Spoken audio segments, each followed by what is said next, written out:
Apa kata Imam Al-Bajuri? Ism itu maknanya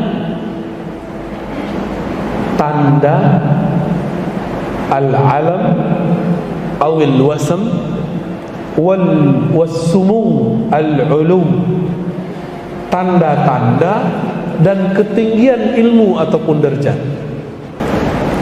Berarti tanda yang terjadi pada baginda Nabi akan terjadi pada Imam Al-Mahdi.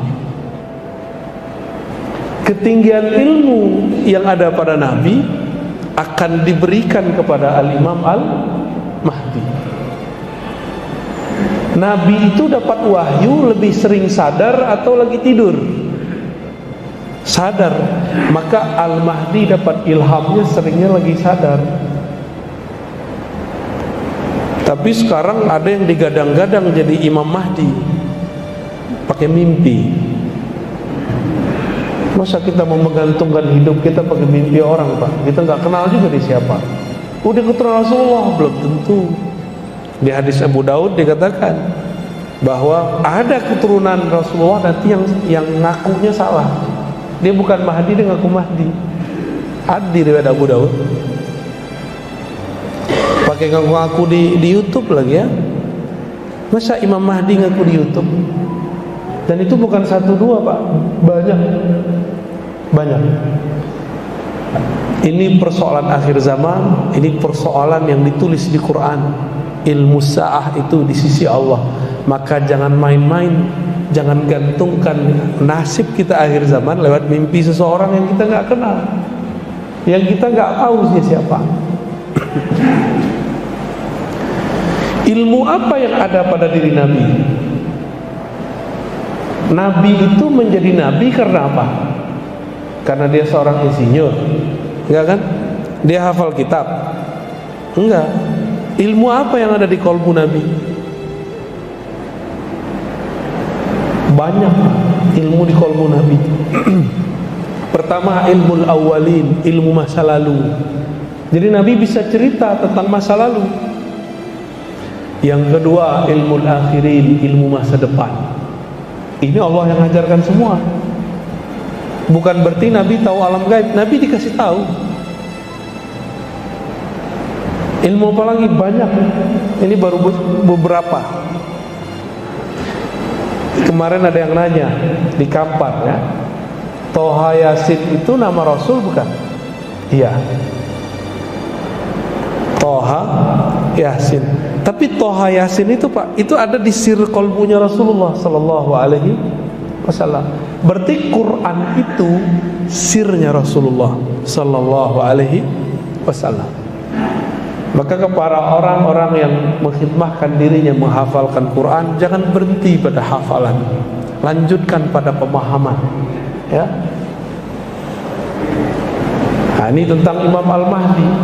Dan ada yang penting di situ. Kata Al-Mahdi artinya diberi petunjuk. Benar.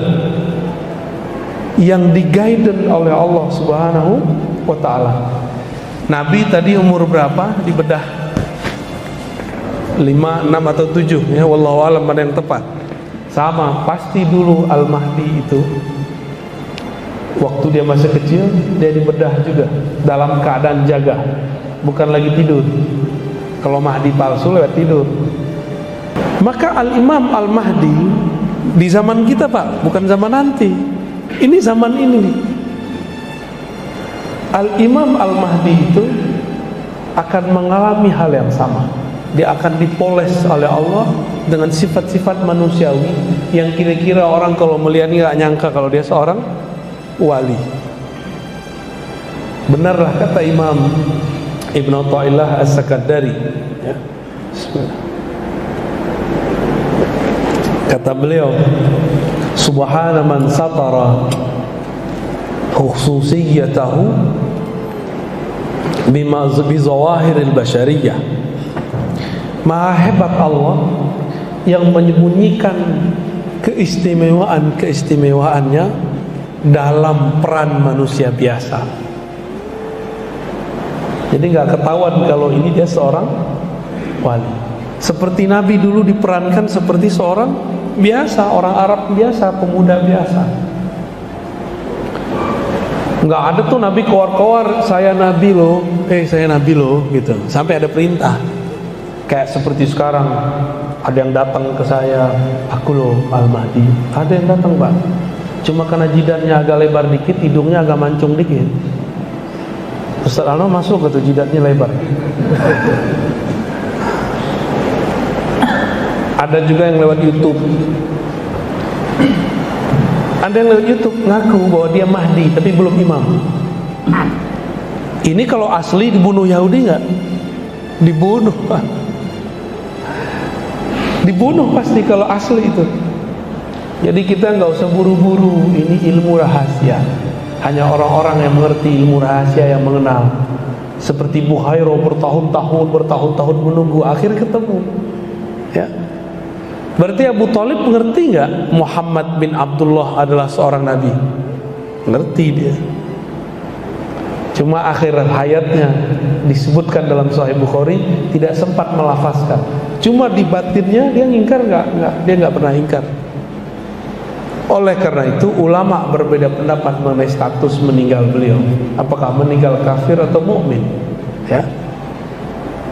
Nah itu bagaimana cara memahami ilmu akhir zaman. Jadi babnya ma'rifatul ism, bab mengetahui nama, yaitu tanda-tanda. Maka pelajarilah tentang sirah kenabian, kejadian yang akan terjadi pada Al-Mahdi nggak jauh beda. Bedanya nanti formulasinya. Nah, Bapak Ibu Saudara sahabat ikhwan akhwat fillah,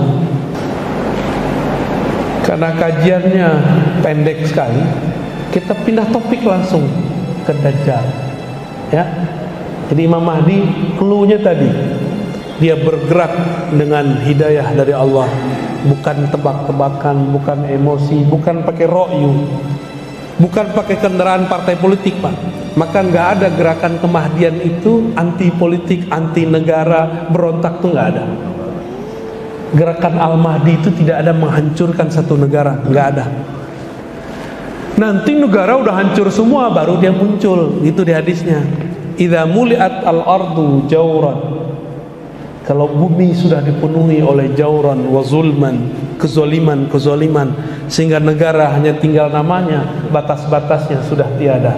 Di saat itulah Allah izinkan Al-Mahdi muncul. Lalu bagaimana dengan Dajjal ini? Dajjal itu nama kecilnya sama dengan Nabi Musa. Nisbatnya Samiri. Dia anak daripada hasil ritual setan ayah dan ibunya, dan itu tertulis dalam kitab, riwayatnya sahih. Ayahnya Samiri ini, mohon maaf, dan ibunya udah sekian datang ke dokter, ke dukun, gak punya anak. Datanglah ke dukun yang paling sakti, yang bisa mengakses Azazil iblis. Ternyata itu dukun iblis yang nyamar. Sampai sekarang iblis bisa nyamar, Pak.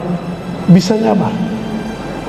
Jadi orang bisa meminjam lidah orang. Apa kata si dukun? Kalau engkau pengen punya anak, maka lakukanlah, mohon maaf, hubungan suami istri di kuil berhala. Jadi ada dulu kuil, di situ berhala semua, tapi sudah nggak ada orang yang berkunjung. Maka datanglah dia suami istri ke sana. Karena malu setiap hari ditanya, kapan kau punya anak? Mandul. Perempuan digituin stres nggak? Ditanyain kapan kau punya anak aja udah stres. Apalagi dibilangin mandul. Ayolah bang, carilah dukun bang. Dapatlah dukun setan. Akhirnya mereka melakukan ritual, tapi dikasih amalan-amalan iblisiah. Dilakukanlah hubungan suami istri di situ. Karena pakai ritual iblis, ternyata iblis meminjam tubuhnya untuk menghamili istrinya. Maka hamillah istrinya. Secara nutfah sperma suaminya, tapi secara spirit Azazil. Itulah anak iblis paling sakti di dunia. bernama Musa bin Sam'un atau Dajjal bin Azazil. Jadi kalau ada orang bertanya, adakah iblis punya anak separuh manusia? Ada, itu namanya Dajjal. Itulah biodata Dajjal, Pak. Ya, kita kan menceritakan apa yang kita dapat aja ya. Yang kita nggak dapat kita nggak bisa cerita. Waktu lahir itu anak belean atau belean. Bahasa orang awak tuh ya, Hanof. Bukan di sini nih tuh. Oh, Cik Mato. Bubu apa soleh? Baciri matonya, Pak. Jadi matanya itu kalau bahasa seberang tuh belean. Mata itu ya bertahun-tahun. Tahun pertama, kedua tuh nggak bisa buka.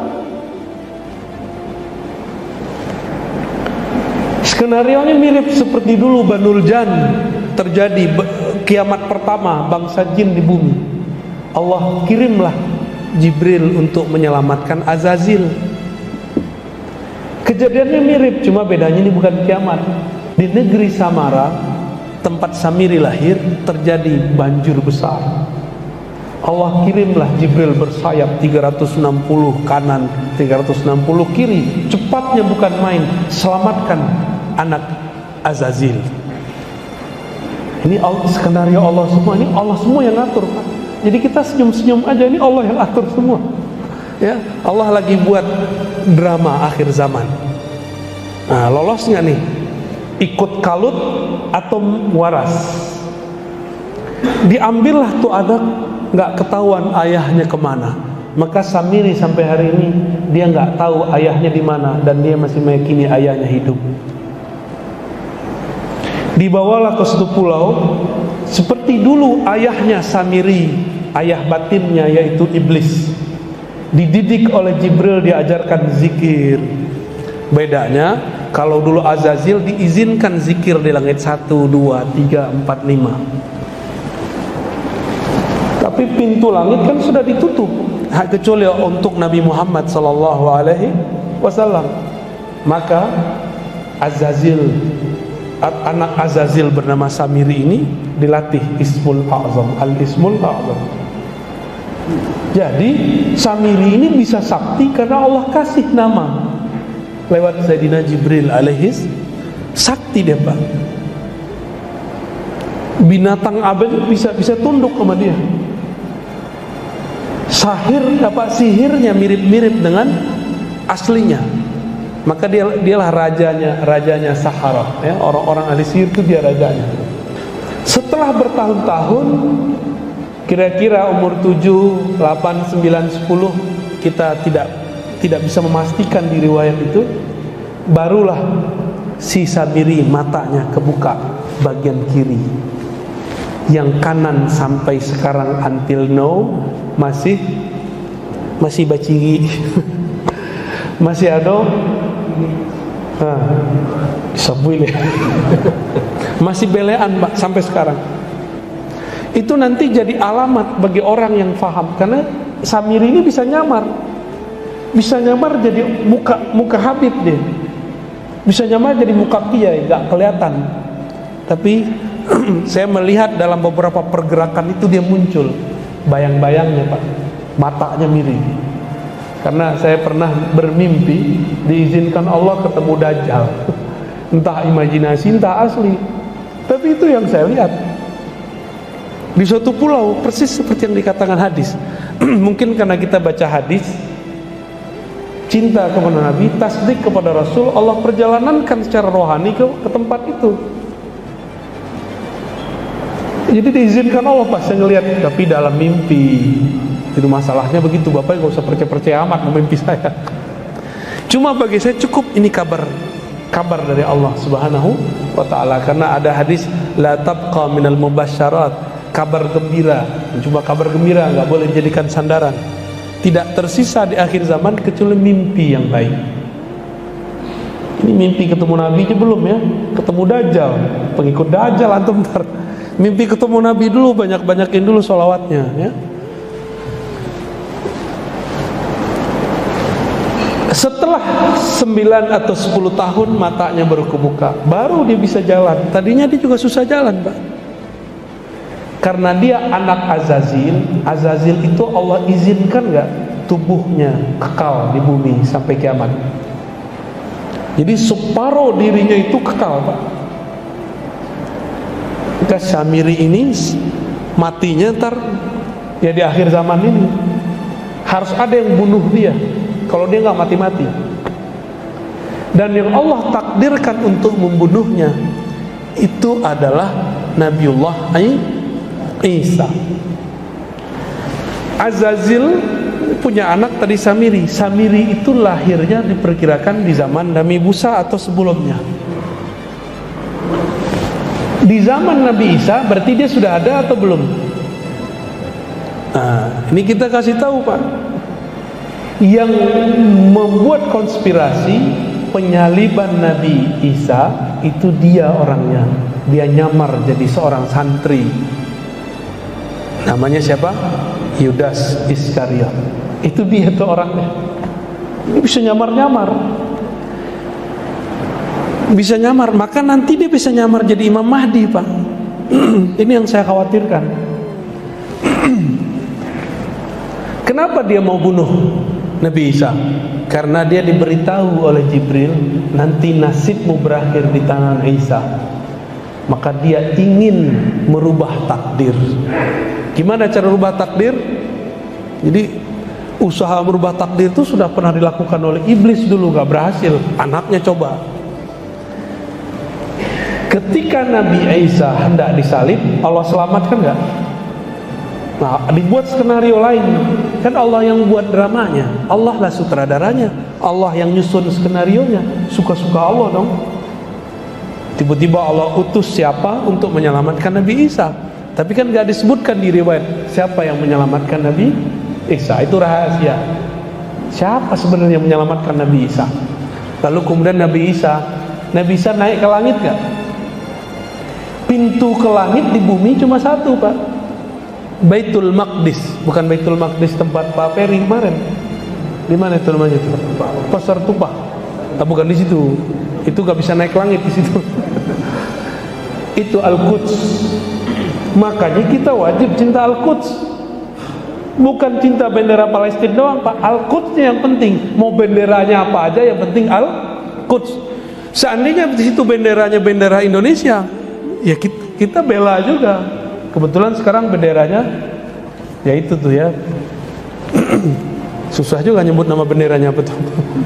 Hitam, ada merah, ada putih ya. Nabi Isa dibawa oleh satu sosok yang dirahasiakan Allah ke pintu langit, yang nanti Nabi Muhammad pun naik ke langit lewat pintu itu. Itu yang disebut Qubbatus Sakhra. Disitulah Nabi Isa naik ke atas, langsung nyampe ke langit kedua. Berarti masih hidup nggak Nabi Isa? Masih hidup. Nabi Isa ini mempertontonkan waktu hidupnya sifat-sifat ilahiyah. Apa contohnya? Ada orang mati dihidupkan. Ambil tanah, tiup. Seperti Allah meniupkan tanah dulu menjadi Nabi Adam. Nabi Isa ambil tanah, tiup jadi burung, Pak. Kalau ada orang begitu hari ini, disembah nggak? Disembah pasti. Jadi wajar kenapa kemudian beberapa orang yang tidak mengerti bab tauhid di zaman itu menyembah Nabi Isa. Mereka lupa Nabi Isa sendiri nggak menyembah dirinya, tapi menyembah Allah Subhanahu wa ta'ala. Nah, bagian akhir, karena sudah 6:30 nih ya. Asik Pak ya didongengin ya. Kalau udah tua-tua disuka diceritain juga nih ya. Ini tuangku aja senang diceritain ulang ya.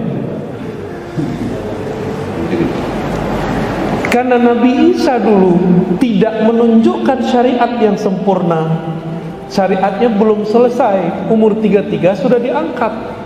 Maka nanti disempurnakan, turun lagi di masa akhir zaman, disempurnakan dengan syariat paling sempurna, syariat baginda Nabi Muhammad sallallahu alaihi wasallam. Ya. Nanti dapat tugas. Apa tugasnya? Al-Mahdi beri pedang. Ini pedang. Sembelihlah itu sih Dajjal tuh nggak bisa dibunuh Pak, ditusuk mau dibom nggak mati-mati. Berarti ada suatu rahasia di pedang itu dan ada kejadian yang melemahkan si Dajjal. Kita nggak tahu rahasianya apa. Jadi udah banyak tuh. Itu perang nanti nggak ada yang pakai pistol Pak, nggak ada yang pakai tank. Semuanya pakai kesaktian. Yang nggak sakti baru pakai panah. Yang nggak bisa terbang baru pakai kuda. Jadi nanti antum kalau umur panjang jangan kaget-kaget. Nanti orang terbang-terbang. Mau dia tentara Mahdi dia terbang, tentara Dajjal pun ada yang bisa terbang. Yang nggak mengerti ilmu kewalian wali Allah atau wali setan sama-sama tuh, sama-sama sakti. Wali Allah sakti, wali setan sakti. Ya udah main panah-panahan aja. Tapi kalau dia mengerti ilmu walayah, maka sebelum dia memanah, panahnya sudah sampai. Sebelum dia memukul, pukulannya sudah telak. Masa itu masih panjang. Karena ceritanya masih ada 12 pertemuan lagi. Kita cukupkan dululah sampai di sini. Wassallallahu ala nabi Muhammad. Ada visual Ustaz.